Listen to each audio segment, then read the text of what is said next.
Tonight on Bridge City News, we are just a day away from the Alberta provincial election, but hundreds of thousands of Albertans already voted, setting a new record in the advanced polls. Alberta Party leader Stephen Mandel joined us in studio recently, discussing how important diversifying the economy is. And we hear from students who took part in a mock election today in Lethbridge and hear who they are voting for. Your province. Your southern Alberta. From the heart of Lethbridge, it's Bridge City News with Hal Roberts. Good evening. Thanks so much for joining us. The turnout at the advanced polls was record-breaking.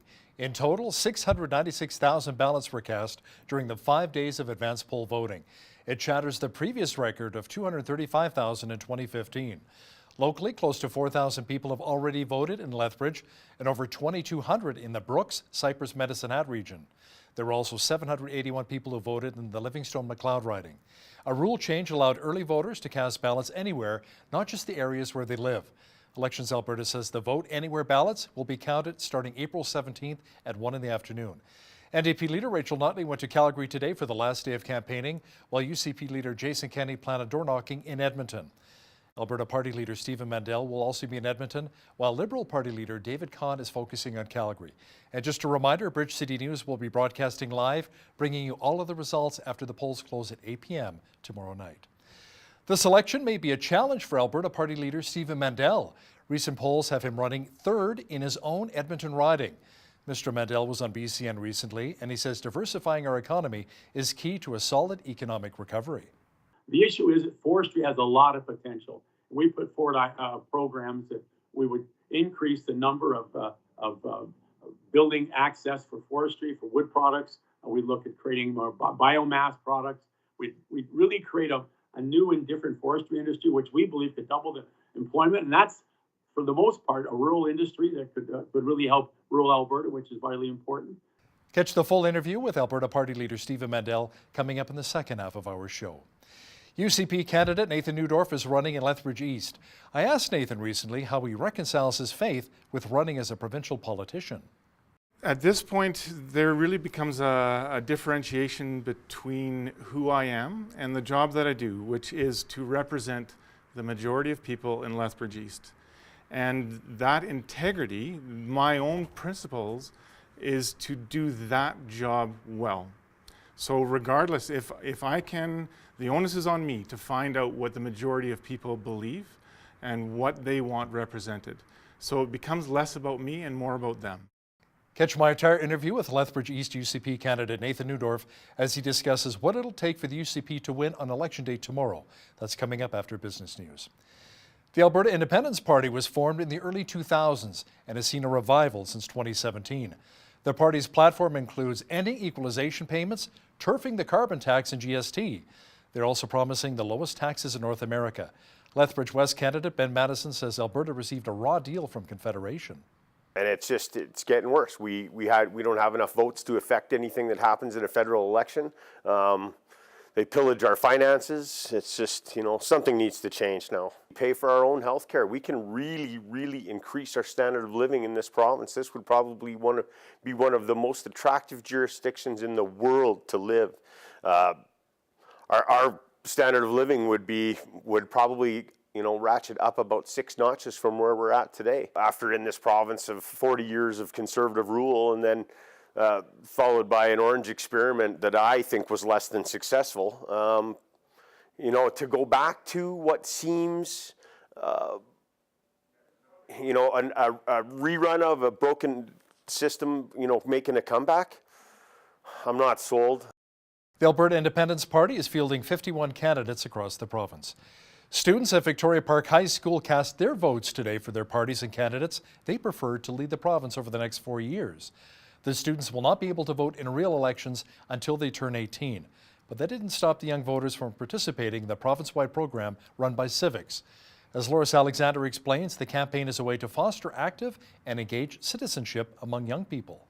Victoria Park High School students will participate in the province-wide mock election Student Vote Alberta today. Today we're hosting Student Vote for Victoria Park High School. We, as social studies teachers, want to see our students engaged with politics and the future of our province.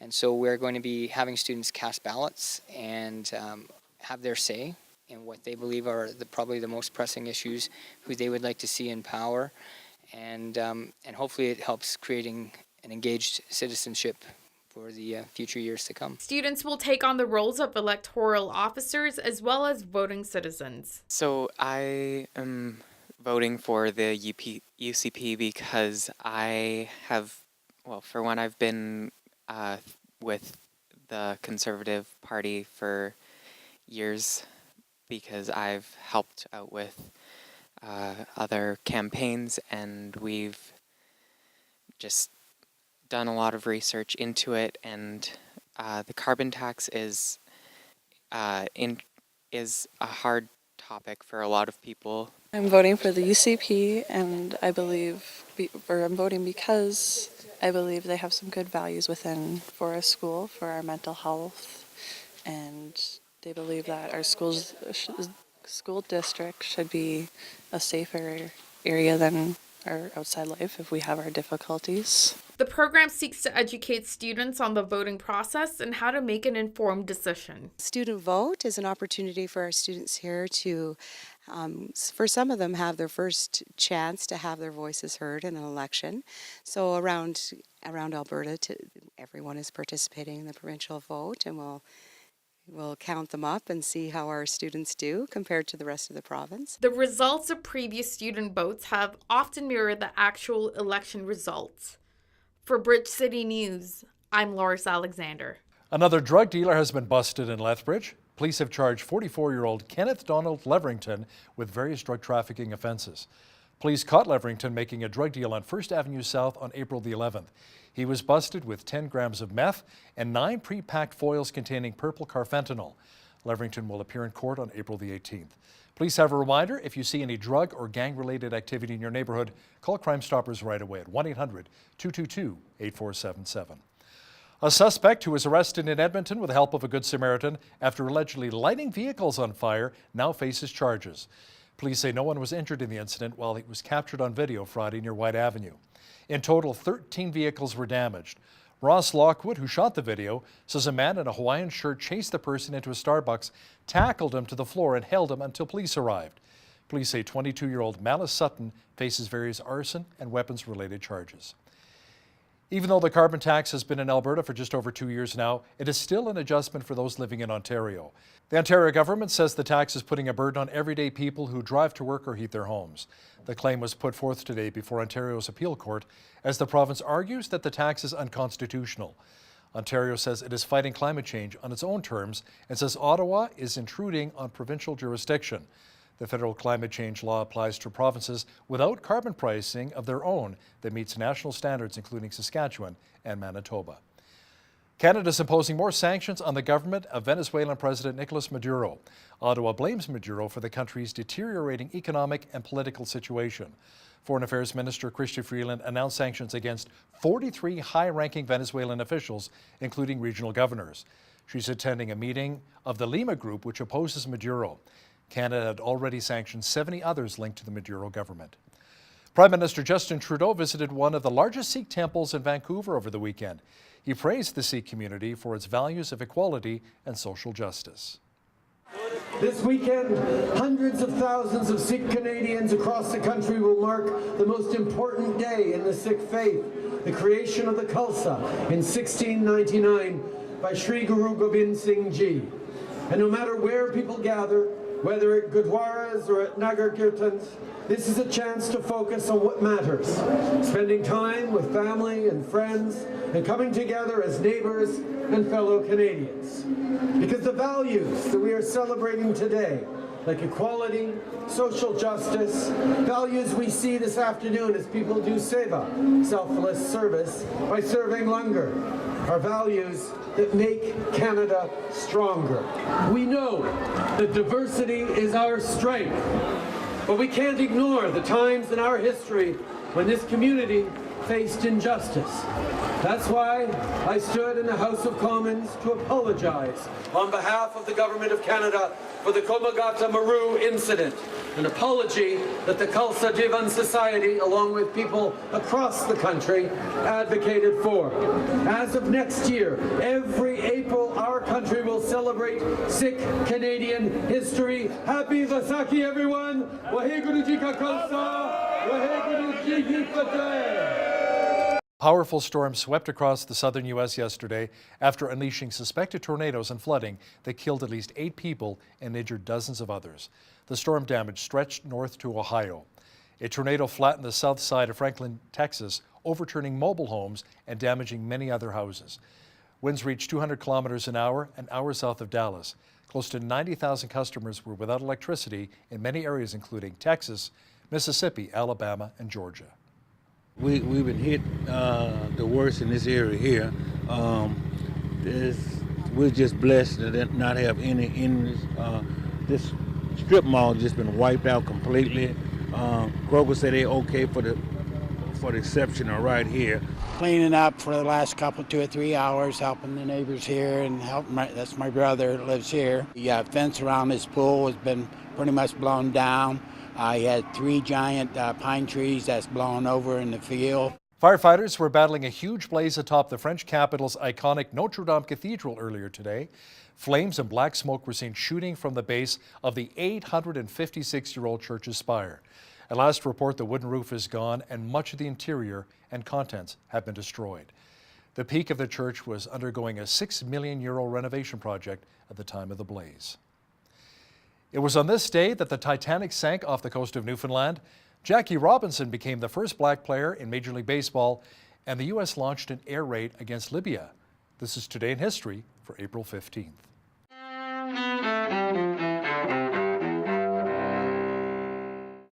April 15th, 1912. Just hours after hitting an iceberg, the Titanic sinks off the coast of Newfoundland. About 1,500 people on board the British luxury liner perish in the waters of the icy North Atlantic. 1865, President Abraham Lincoln dies in Washington, hours after John Wilkes Booth shoots and mortally wounds him at Ford's Theater. Vice President Andrew Johnson succeeds Lincoln in the White House. 1947. Did you see Jackie Robinson hit that ball? It went zooming across the left field wall. Yeah, boy.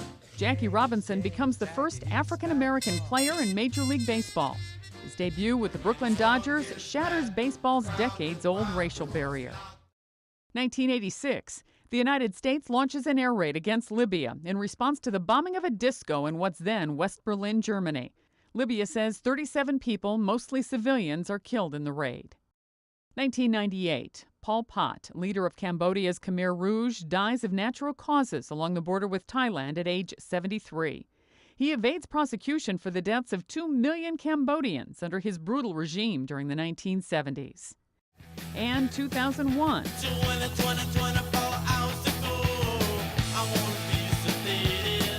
In New York, punk rocker Joey Ramone, lead singer of the Ramones, dies of lymphoma at age 49. Today in History, April 15th. Sandy Kozel, The Associated Press.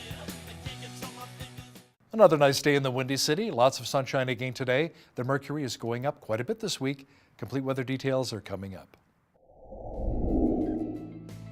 Mixture of sun and cloud today. Tonight, just a few clouds with a low near -4. Mainly cloudy tomorrow with a high near 12 expected. Wednesday warming up slightly to 15. Lots of sunshine at 21 degrees for Thursday and 24 for Good Friday. A low pressure system moves in on Saturday, bringing clouds, showers, and a high of only 13. A chance of rain again on Easter Sunday and a high near 11.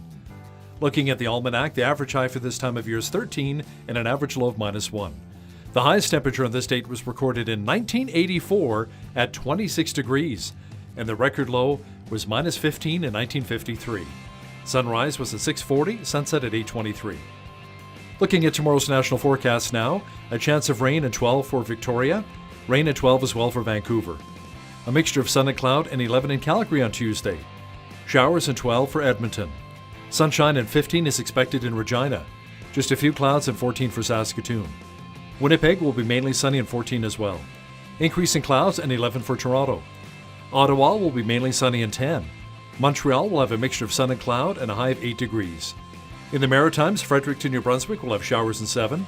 Halifax, Nova Scotia will have rain at 6. Charlottetown, PEI will have flurries mixed with rain and a high of 3.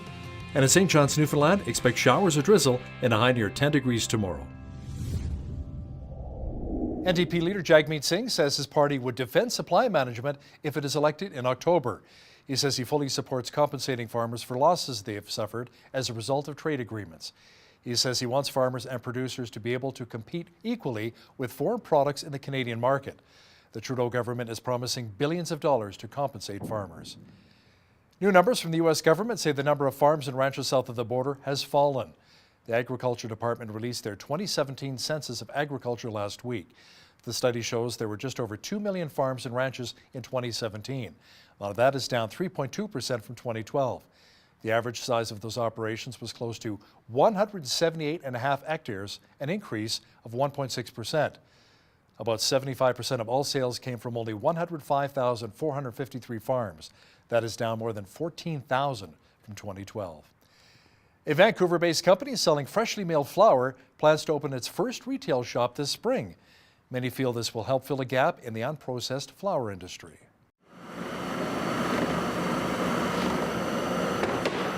I co-founded Flourist with my best friend Jana Bishop. Her stepdad Bob Wallace grows red spring wheat and lentils, and he grew chickpeas at the time.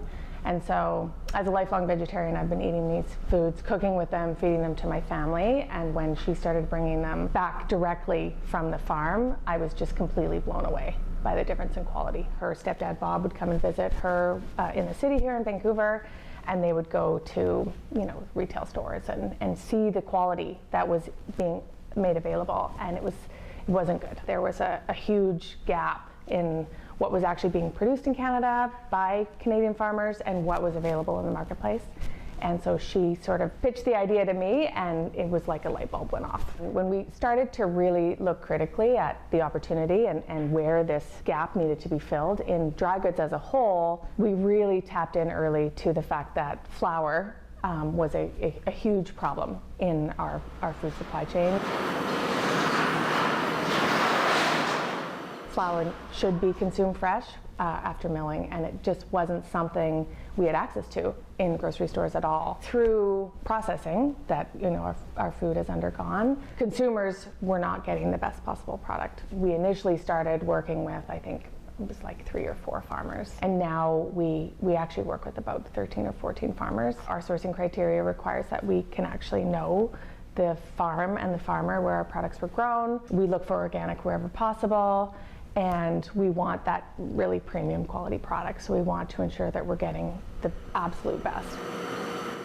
The Bank of Canada's measure for business sentiment has dropped into negative territory for the first time since 2016. The latest survey of senior managers came after Canada saw an abrupt economic deceleration in the final 3 months of 2018 as oil prices fell.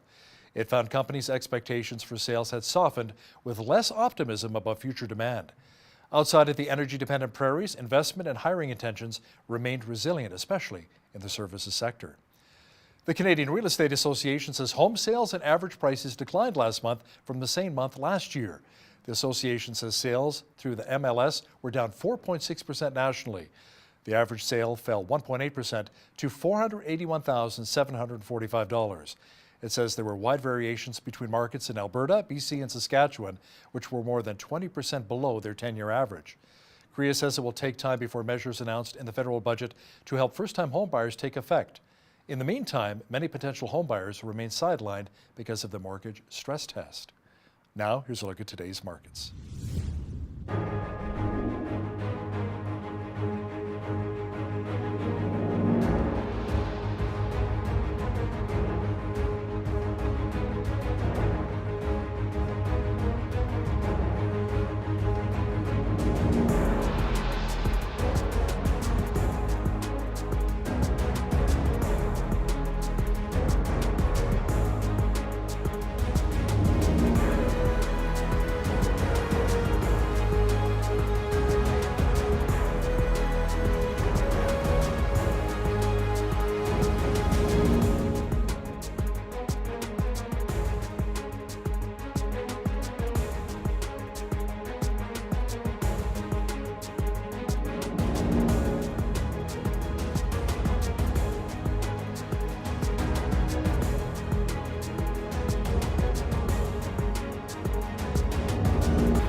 Recapping one of our top stories this hour, the turnout at the advanced polls was record-breaking. In total, 696,000 ballots were cast during the 5 days of advanced poll voting. It shatters the previous record of 235,000 in 2015. Close to 4,000 people have already voted in Lethbridge and over 2,200 in the Brooks, Cypress, Medicine Hat region. There were 781 who voted in the Livingstone-McLeod riding. Bridge City News will be broadcasting live on election night tomorrow night, bringing you all of the results after the polls close at 8 p.m. The leader of the Alberta Party, Stephen Mandel, says his party wants to make Alberta a world leader when it comes to self-driving vehicles. Mr. Mandel has details next. But first, here's a look what's happening in and around your community. Here's your Bridge City News community calendar. Do you enjoy working with kids? The Lethbridge Soccer Association is looking for coaches for the outdoor soccer season. Volunteers will be coaching youth ages 4 to 19 and will be able to pick from the available teams. No experience is necessary, but a criminal records check is required. All equipment, uniforms, schedules, and team lists are provided. For more information about this fun opportunity, call Michaela at 403-320-5425. Lethbridge Legal Guidance is a non-profit society offering free legal advice to low-income Southern Albertans. It holds clinics on Tuesdays from 5 to 7 p.m. by appointment only. Some of the areas the society assists in include family, criminal, traffic, immigration, EI, and other issues. For more information, call 403-380-6338 or email lethbridgelegalguidance@telus.net. Come for a fun time and help support a worthy cause. The Kidney Foundation Southern Alberta branch is hosting a 3-kilometer and 6-kilometer walk or run on Saturday, March 11th at Henderson Lake Park. The route is designed for walkers, runners, strollers, and participants with limited mobility. Register individually or as a team by calling 1-866-956-2724 or go online to kidneywalk.ca. And that's your Bridge City News community calendar. The Alberta provincial election will be here before you know it. Now, we extended interview invitations to the leaders of the four main parties. Time-wise, some didn't really work out. Other ones did. We're happy right now to be joined by the Alberta Party leader, Stephen Mandel, joining us via Skype. Welcome back to Bridge City News, Mr. Mandel. It's an absolute honor and a thrill to be here. Now, oh, by the way, you're rocking the nice bow tie. Nice touch. Did your wife pick that out, or was that all you're doing? Actually, this particular one was mine. I have very few brown bow ties to go with brown suits, but I couldn't make a mess of it. So this is the one that goes with the suit. So, but I love bow ties. They're fun, and I actually tie my own bow tie. I don't have a clip on. They're real guys. Oh, that's very impressive. Okay, what's also pretty impressive is the fact that, we've got this election coming up, and a lot of people we've been talking to are saying economy pipelines, and they're impressed with UCP because it's resonating with what Jason Kenney is saying. But how about with you? Is it all about pipelines when it comes to the economy?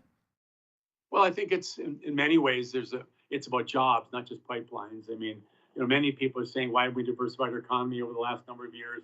Why have we created more opportunities for people? Why are we stuck in this situation where we're relying on the federal government to approve a pipeline? In effect, it's been sitting there for well over a year now, expecting to be approved daily, and it's not. So I think people are frustrated and want to know why we can't get this done. So I think it's not just one, it's a variety of things. And you have an idea about a pipeline going north through Alaska. Tell me a bit about that. Well, we think that, with Bill C-48 and C-69, which everybody knows about, are the federal government's efforts to try to diminish Alberta's capacity and the intransigence so far with British Columbia, and the problem of going east and going south. We think going up north from Fort McMurray up to Alaska is a great alternative, and we think a rail line to begin with will create opportunity. Plus, we've talked about creating, we call pucks, which is solidifying bitumen to be able to ship it easier and more effectively. And we think those options together allow it to ship close to 1 million barrels a day out of the north, directly up to Valdez, out of there, 2 days quicker to the Orient and to Southeast Asia. Now, it's often said that our province has to stop relying on oil and gas and start diversifying the economy. How can that be done effectively? Well, we suggested many ways. I mean, first of all, we have an incredible forestry industry that's really laid dormant for the last 4 years. As a matter of fact, it's even more ironic that forestry and agriculture, one ministry under this government. The issue is that forestry has a lot of potential. We put forward programs that we would increase the number of building access for forestry, for wood products. We look at creating more biomass products. We really create a new and different forestry industry, which we believe could double the employment. And that's, for the most part, a rural industry that could really help rural Alberta, which is vitally important. We also talked about the medical research. We talked about technology. And also, there's a great opportunity when we talk about self-driving cars, or that new industry that's coming forward, which we believe is going to be the great in the future. I'm glad you brought that up about the autonomous vehicles. You have some ambitious plans to build new highways on QE2 Highway and create Canada's first corridor for self-driving vehicles. Are you looking at positioning Alberta as a world leader of those autonomous vehicles? Well, we have, yes, but it's logical. Alberta has the climate. We have an awful lot of our lands have been surveyed to make sure they'll match into computers. We have the technology right now. They're doing a research project in the Edmonton area, and we have a tremendous amount of technology in this province to apply to it. We need to work with one of the automotive companies to become a testing ground, and then the tremendous amount of technology that's going to come out of this will I think change so much of what's going on in the world of automotives, but not just then, all kinds of opportunities. So it just isn't the autonomous vehicle movement, it's all the technology that's going to be needed to go along with it. So we think it's got great potential. It's one of those industries that's not labor intensive, it's creative intensive, which fits right in the bailiwick of Albertans. We're a very technologically advanced province and very creative. So we think this is an opportunity for universities, University of Lethbridge, U of A, U of C, to participate in this. So we think it's an opportunity. Plus, we also need another lane in on the QE2. The fact of the matter is, it's the busiest highway, lots of accidents, and it's only going to get busier with truck traffic increasing. So it's a win-win for everybody. It's going to create jobs, create new industry, and really create an avenue for autonomous vehicles to become an important part of the Alberta milieu. Now, the carbon tax has been a major issue the last couple of years since it's been implemented. I've talked to a lot of small and medium-sized business owners. They're not happy about it. A lot of families are not happy about it. How would the Alberta Party handle this issue with the carbon tax? Well, we've been quite clear. I get frustrated. The answer of government is tax, tax, tax. Can't find a solution to the problem, which is realistic, so let's tax. So the Alberta Party has decided that the current carbon taxes we see the NDP's put forward, which is taxing us on our gasoline and our home heating oil, whether it's business or whether it's for individual use, would be eliminated. We keep the heavy emitters, and that money is going up every year. We use that money as a source of revenue to help deal with some of the environmental challenges, help encourage small business, medium-sized business to retool so they become more competitive. We look at using things in a more competitive way. We also think that there's other ways that we can encourage a far more creative way of doing things. As an example, canola. We're having tremendous problems with canola when it comes to China right now. Maybe we can use some of the green canola as a way to crush, to put it into petroleum products. We'll lower our greenhouse gas emissions, be a much more effective tool. And we need to look at ways in which we can find use for our agricultural products in different ways. So the value added in agriculture works. So let's look at how we can be more creative. I'm a big believer in hybrid vehicles. I have one. It gets 5.8 liters per 100 kilometers. We can get more incentives to buy those. There are a lot of ways rather than tax, which is the NDP way, which is also the federal Liberal way. And I think people are tired of it. We have to feed our families. We have to find ways to send our kids to university and help them with houses. And every time we turn around, being taxed again. Let's be more creative and rather than just do what we've done the same old way. Tax. Now, should the oil and gas industry continue to struggle, would you implement any program spending on things like retraining energy sector workers for second careers? Yeah, absolutely. I think there's no question. We see that retraining and lifelong learning is a big part of everything we're talking about. And so we need to look at how do we help those who are actually engineers and technology people. They should be able to be retrained quite easily into other industries, but they might not be able to afford it. So we have to create programs and opportunities for them to be able to get retrained in areas with technology, in the computer industry and programming and stuff like that. So we think there's a lot of opportunities. But these are very talented people, and we're not putting them to their skill, the level of skill they have, and so we need to find ways to help them. It's something that's it's irresponsible for us to say, let's not worry about it. They'll find jobs. We need to help them. We need to create opportunity for them. Now tell me a bit about the plan to reduce the corporate tax rate from 12 points down to 10, and maybe share a bit about other plans to create a better economic environment for businesses to thrive in. Well, we've done a couple of things. One, the old corporate tax used to be 10%, and we think, given the economic times, changing from 12 to 10 is a reasonable number that businesses in Alberta are familiar with, they understand, they accept, and so they have to pay their fair share. We've also found that small business and medium-sized business need a break. They need to create more. They need to create more revenue within their companies to retain. They can grow their business. They can invest in capital. So we've raised a small business tax deduction from $500,000 to $1 million. We think that'll create investment in capital. And then what we've done is we'll create a rapid depreciation of capital assets that are purchased to be able to upgrade businesses so they can write them off quicker. And that will even create more of an opportunity for investment in Alberta. We think those are opportunities where businesses will see that, oh, we invest here, we're going to get tax breaks, we're going to create employment, and we're going to create opportunity in a really very opportunistic economy. So we think our plan is the best. It's going to create more jobs. It's going to create, we believe, more revenue for the provincial government. And people seem to think there's billions and billions and billions of dollars collected from corporate taxes. Not all that much. It's probably, I think it's about $4 billion plus or minus on an annual basis. So it's less than we're collecting from for example, from casinos and things like that. So let's be realistic with what our corporate tax generates to find better ways to create opportunities for business to make money than to pay tax. Now let's talk a bit about education.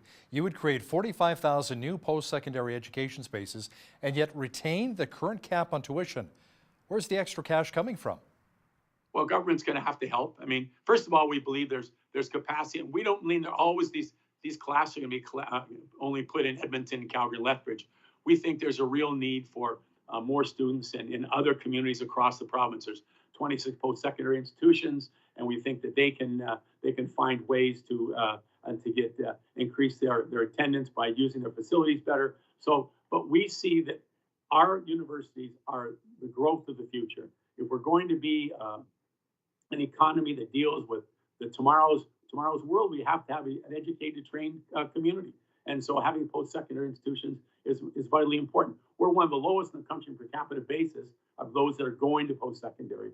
And so many of our families right now are sending their kids outside of the province because they can't get space in the province. As an example, if you want to get into science, I think you need Edmonton or Calgary, you have to have a 90% average. That's ridiculous. What happens if the genius has 75% or 80% and he can't get in? So let's look at Alberta. How do we grow in here? But how do we then retain those kids here when they graduate university and the kind of jobs we want them to have in technology and engineering and et cetera, they can be a part of our future economy here. We want people to stay here, and by having the space here, they're able to do that. And let's be fair, and let's be clear. Education is the great equalizer in our society. It's the responsibility of all of us to work together to build a system that has a great foundation, that believes in education, that creates education. That's preschool education, that's K-12 and post-secondary. And the money we will have to spend, we will find in other areas where government is spending money, we believe quite frivolously. Let me ask you something. You put a lot of emphasis on education, and rightly so. My son graduated an honor student from a college. With student loans, he's $25,000 in debt. He cannot find a job in his industry. How will you, Mr. Mandel, help students like my son? Okay, first of all, we're beginning to reverse bursaries and grants to loans against your taxes, instead of against your taxes. Right now, Alberta is has a reverse of it. We have too much money that people can write off for the tax when they graduate. They get a job. It's more important that they get the bursaries and grants earlier. You pay about the same amount of money, but at the end of the day, it helps students earlier. That's one. Two, we need to look at diversifying our economy. A diversified economy can create opportunities for people in a greater way. So when your son or your daughter or your grandson or granddaughter graduates university, they'll have a lot of different options in their own field. Right now, we're very narrow. It's a very narrow world that we look at in Alberta. How do we expand? How do we create more opportunity? And we think by increasing our post-secondary, we'll increase opportunities. But we also have to make sure these kids don't come out of school massively in debt. And finally, on our, as far as us, how we believe it, students will not have to pay back that debt until they get a job in the chosen field. We're not going to make students go broke or have to live on in horrible conditions because they have to pay a debt back when they can't get the job they were trying to get when they went to university. We've got to find a better, softer way to do it. We deeply believe in post-secondaries. We believe in these young people are going to build our province, and let's make sure we don't make it so difficult for them that they're not going to succeed. Now, I understand that you disagree with Jason Kenney's proposal to allow teachers to use their professional discretion to inform parents, when necessary, about their child's struggles with sexual identity issues. Why is that a good idea to keep this secret from their child's own loving parents? Well, let's be fair. If a child, and I don't mean somebody, 7, 8, or 9 years of age, this is usually someone who has a good understanding of their sexual orientation, that if they believe their family shouldn't know, then we shouldn't be outing him, as they use the word. Because remember, about 40%, we've been told, about 40% of the kids on the street are from families who are from the LGBTQ community. And that's scary. So if a child doesn't feel that it's safe for them to do it, we shouldn't be doing it. They have rights too. People forget that a child has rights when it comes to their rights versus their parents. And I think it's vitally important we understand the ramifications of a child saying, wait a minute, school, if you tell my parents I'm going to be kicked out of the house, that's not something we should pursue. Now, healthcare is also a big budgetary item for every province, yet we still have long wait times and not enough hospital beds. What is the Alberta Party plan to improve healthcare? Okay, well, first of all, I'm trying to think of the right word. It's a process we need to improve. Our emergency rooms need to have beds in the hospital. And if they can't have beds in the hospital because people have not been recuperated in a way and not moved into transition care, into long-term care, we've built very few long-term care beds under the current NDP government. We need long-term beds, we need transition care, and we need better home care. If we begin to look and understand the patients in a holistic way and the environment in a holistic way, we'll find a better way to treat the patient and make sure that the whole idea is transition. Once you're in the hospital, let's find ways for you to get into another form of care, whether it's back home with home care, whether it's in a long-term care with necessary supports. But it's not about watching people flounder in a bed in a hospital in acute care without getting the right support systems. And I know that all the people in the system care a great deal about them, but there's just not enough creativity in the system to make it work better. So we've suggesting that the Alberta Health Service put together a plan of how do we integrate emergency rooms, acute care, transition care, long-term care, and home care into a system that looks at the patient holistically and finds way to treat the patient better so that they can recuperate better. And then at the same time, we need to look at all of our facilities in the province. We had tremendous facilities. We have a lot of very good facilities, but we've let our system fall apart pretty well. If you look at, I was in my brother-in-law was in Foothills for over a month, and boy, I'll tell you, that hospital needs a lot of work. And so we need to invest in refurbishing the existing hospitals we have. Lethbridge I'm sure can use some additional help, and put a plan together across the province, both rural and urban, on how we're going to integrate that so our system becomes more effective.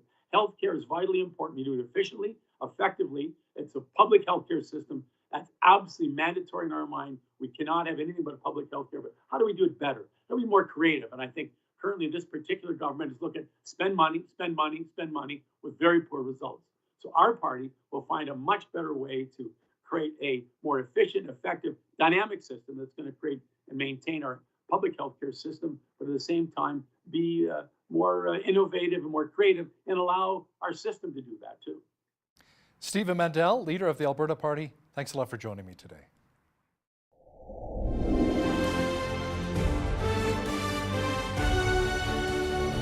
The provincial election is coming up April 16th, and we want to hear from all of the Lethbridge candidates.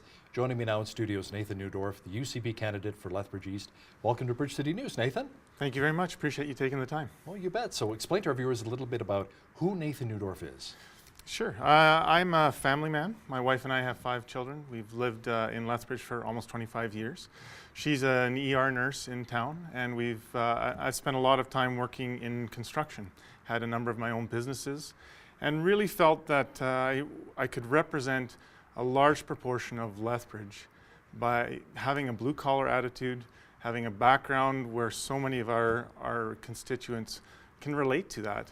They have small businesses, they have families, they're working in a small community. Even though Lethbridge is a city and we have some challenges as a city in transition, almost everybody here has had some experience with farms, with construction, small business, that kind of attitude and that kind of experience, and I want to really represent that well. Yeah, we have a lot of the trades here, definitely. But let me ask you something, Nathan. You are a believer. How do you reconcile your faith with becoming a politician? Some people say you really can't harmonize the two. I have no problem reconciling those two attributes of my life. I believe it is the basis for the character and who I want to be. So openness, honesty, integrity, hard work, those kind of characteristics, values that so many people in Southern Alberta have to live with every day. That's the basis of who I am, and that's the basis of how I will handle every situation. People have disagreements on viewpoints, on issues, on challenges, but I truly believe that having the respect of an individual forefront in my mind, I can hear them, I can listen to their concerns, and I can address those concerns. It's not always going to be exactly what they want to hear, but I absolutely believe that that character basis allows me to do any job, especially politics, in a way that people will know that they're being honestly represented. So let me ask you something. Let's say, you know, the Holy Spirit's speaking to your heart and there's certain things that Jason Kenney wants you to do to toe the party line that maybe go against your principle. How do you deal with that? Well, at this point, there really becomes a differentiation between who I am and the job that I do, which is to represent the majority of people in Lethbridge East. And that integrity, my own principles, is to do that job well. So regardless, if I can, the onus is on me to find out what the majority of people believe and what they want represented. So it becomes less about me and more about them. That's the hard work, because in our day and age, it's very easy for any small specialist group or special interest group, any minority, to have a very, very loud voice. And that tends to be more the disruption than the silent majority. So I think the onus is on me to work very hard, to go to the doors, to meet people, to hear their story, and represent them well. That's what the job is truly about. It's not just about me. And yes, I've joined the party with Jason Kenney. Yes, I believe in the principles, policies that they've put forward. But at the end of the day, whoever's elected, that color, that hat fades away, and they become the representative of Lethbridge East as a whole. Now, you've knocked on thousands of doors. Yes, I have. Thousands of doors, Yes. right? What are some of the big issues and concerns that people are bringing to you? There is an overwhelming focus on jobs, the economy, pipelines, and then there's also the issues that are more specific to Lethbridge and Lethbridge East, whether it's the consumption site, whether it's medical concerns and needs. But again, almost all of these issues in some way, shape, or form relate back to our economy, our debt position, our deficit position. How are we going to pay for all of these things that we need? And that's where responsible fiscal attitudes and decisions will set us up well to address those areas. Let's talk about that safe consumption and injection site. We've had the mayor on here many times, and he's very supportive of it. Many people are, because they have programs, nurses there, help people who may OD come back with naloxone so they don't die. But at the same time, I talk to other families that say, no, we're just being enablers. We're just enabling them to come. Yeah. So what are your thoughts about this safe injection site here in Lethbridge? So I've talked to, again, thousands of people, business owners, police officers, nurses, EMS, and had a really on-the-ground viewpoint of that. Mm-hmm. We have an opioid crisis, but what is our comprehensive plan? I feel that we really reacted to one element of a 4-pillar drug enforcement strategy. Harm reduction, we've all heard that term, and that was the intent behind it, but there's also prevention. What do we have for that? There's enforcement. How have we supported our police service to actually manage this? And treatment, we're missing that step. Yes, we've talked about the Intox site coming to town. And before the UCP does any kind of absolute decision on that, we want to take a full, broad spectrum consultative process, talk to the city, talk to those businesses right downtown, talk to the police service, the EMS, the ER, doctors, and have a plan in place before we do any knee-jerk reaction in spending, throwing good money after bad. What's the end goal? What's the plan? How do we best build that plan so we're doing the most effective job that we can? Because if it doesn't include helping people who are down and out, who are addicted to some of these drugs that are coming to town, if we can't get them off of that, what are we doing? We are doing some of that enabling, and there are a number of nonprofit groups in town that are really addressing those issues very, very well with their limited resources. How do we engage that part of our community and allow them a voice into it, because they've been doing it for years? You know, let's talk healthcare. A city the size of Lethbridge, we have 100,000 people, one cardiologist. Yeah. That's unheard of. Any other city I've lived in Canada, you've got at least 5 or 6. I mean, that's just incredible. What are we going to do to address those issues and attract those specialists to come to southwestern Alberta? Exactly. So this is something I'm very passionate about. My wife is an ER nurse in town, and this is again alluding to the fact that Lethbridge is a small city with some big city problems. If we truly want to represent Lethbridge well, and indeed even large portion of southern Alberta, I think Lethbridge needs to be that medical hub. We do need a cath lab. I have a very close friend who was up in Edmonton who had a heart attack. And if he hadn't been able to get to that specialized service within 45 minutes, the outcome would have been very, very difficult and very, very different than what it is now. So having a cath lab in Lethbridge, having a STARS helicopter based out of Lethbridge, having an urgent care facility to alleviate the absolute pressure that our ER services face every day, those are critical needs for Lethbridge. They're not within the party platform, but that's something that I take seriously to advocate on behalf of Lethbridge, to see that we are recognized for the services that we do. We get lots of diversion of healthcare patients from municipalities and regions all the way into southern BC. This is something that we're going to have to face. Premier Rachel Notley was in town recently with a big announcement that 2,000 more extended care beds will be open across the province, which is wonderful. Our seniors here are pretty pumped about that. Yes. So what plan does the UCP have in place, and what's close to your heart to help a lot of our seniors? Again, Lethbridge is a very, very diverse city with a lot of seniors. How do we pay for that? How do we pay for those 2,000 beds? We're running deficits into the billions, double-digit billions over the last 4 years. We have a ballooning debt on its way to $100 billion. Promises are one thing, action is something else. So the UCP has the most comprehensive plan for action to reignite our economy. So we have the funds to make consistent, stable change, particularly for seniors. We have an action plan for our economy to bring those costs back down, whether it's the carbon tax, whether it's other taxes that they feel. It's the trickle-down effect at the price we see at the pumps. It's the price we see for a loaf of bread, for the bare essentials that so many seniors on fixed income need. So again, that's an economic question. Promises are one thing, but action on the economy is even more crucial. I'm glad you brought up the economy. Carbon tax, 2 words. Some Albertans it resonates because we're doing our part for the environment. It's about climate change. With other Albertans, a lot of business owners I've spoken to say this is really hurting us. We had Dan McTagg, former Liberal MP, now with GasBuddy.com on our show recently as well.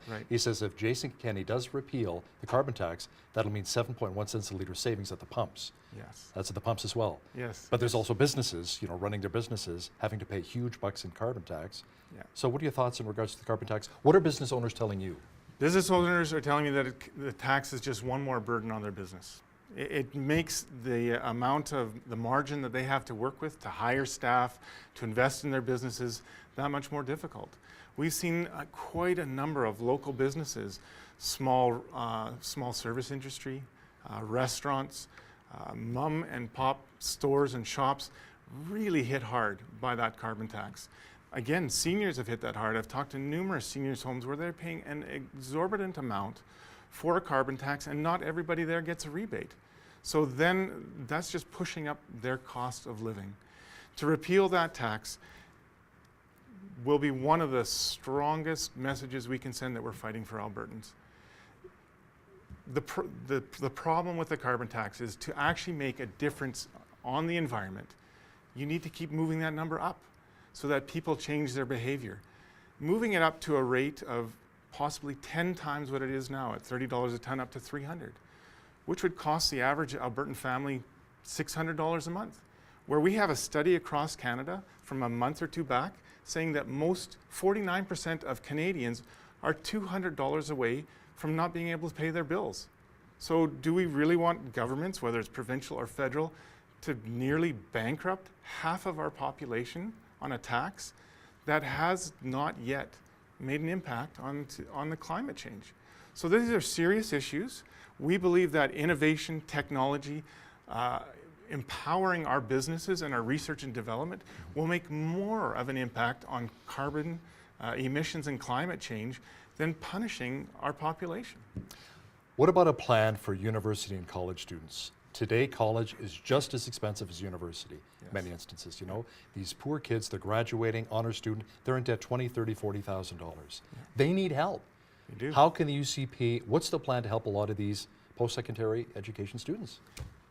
I've been asked that question a number of times before, and my biggest concern for them is to be able to get a job in the field that they studied, to be able to find employment for what they've just invested 2, 3, 4 years of their lives getting into. That relates back to economy. I think most students, most people have a sense of pride, a sense of self-worth. They've gone to school and worked hard. They want to see that hard work recognized, paid off by having a job, not by having a handout. That does nothing for their mental health. It does nothing for their resilience. It does nothing for us as a society. But having those jobs available, when the economy is doing well, we see diversity, we see growth, we see innovation, we see them coming out going, I had 5 opportunities. I had job fairs. I had somebody headhunt me and hire me because of my skill sets and my learning and the work ethic I've shown. So would it be a corporate tax break for those businesses to be able to hire more people? What are your thoughts then? There is some of that, yeah. We do have 2 initiatives for business. One is the job creation tax cut, so that businesses, again, have that competitive edge. And the other is red tape reduction, where they get a chance to get through the barriers that really limit them as a business so they can move ahead on jobs more quickly. Those 2 things allow them to expand, allow them to grow, and then have jobs. That's what we really want to focus on. The UCP announced that they're going back to the 2014 Alberta Education Act, which I believe still allows the GSA clubs in schools, but does allow teachers to let parents know if their child is participating in the GSA. That's a major no-no with the NDP. They say, no, the child needs to be protected and respected. The child will let the parent know when they're ready to say, you know, that they're in a GSA. So what are your thoughts in regards to GSA? These are very, very serious issues. And we, as the United Conservative Party, want to represent and protect all vulnerable children, not just some. And we recognize that every child is unique, every situation is unique. So who is the best person in that instance to determine how that situation should be handled? Is it a government? Is it a politician? Or is it the teacher, the educators, the staff on site, on the ground, right there and then? So we are taking a very middle-of-the-road approach. We are not supporting mandated conversations between teachers and parents, and nor are we mandating silence. Both of those hamstring teachers with the ability to do what's best. What happens if there's specific circumstances with those children that they need that additional help? What if the caregiver is not a parent but it's a grandparent or an aunt or an uncle? What if it's a split family where one parent would be well advised to know what's going on and one not? Legislation either way creates a blanket legislation scenario that really limits educators. I trust our teachers. I trust our teachers to work on the behalf of the best interests of that child, and we want legislation that allows that trust to be put forward so that teachers can react to each situation individually, just as individual as each child is. Teachers I've talked to as well say class sizes, they're being overrun. They are. Way too many students. Yes, it's 30, sometimes 40 students per teacher. Yeah. You know, so and the educational assistants are not available, so what's the next step? What's the plan moving forward? Again, this circles back, it's an economic question. How do we fund this? How do we support teachers? How do we create efficiencies? Even though we are spending amongst the top of all provinces in Canada money on our education dollars. So how do we do that more efficiently? more money is part of the answer, but spending it efficiently is even a better part of that. So we want to bring in a review process that allows us to see, how do we do that? We've committed to consistent and increased funding for infrastructure, for schools, that kind of thing as well. But we need to look at the front lines and say, how do we support that? How do we do that better so we can meet those needs? Spending money endlessly without the income on the other side puts us in a troubling spot. We only have about a minute left here, Nathan. I want to ask you, rural crime. We have a lot of farming families across southwestern Alberta, and that's a real issue here. Absolutely. How is the UCP going to address that? The UCP has recently rolled out a 16-point plan to address rural crime by hiring more prosecutors, by giving more resources to those police services, by making sure that we represent and recognize the property rights of landowners. They've invested their entire lives on many of these farms. They're generational. And the value of that, the value of their personal rights, the value of their family, we want to protect that, define that, and resource the funds to be able to protect that, so we don't have a consistent wheel of offenders repeating these same kind of acts. UCP candidate for Lethbridge East, Nathan Neudorf, thanks so much for joining me in studio. Thank you very much for your time today. Appreciate that. On behalf of all of us here at BCN, I'm Hal Roberts. God bless, get out and vote, and have a great night.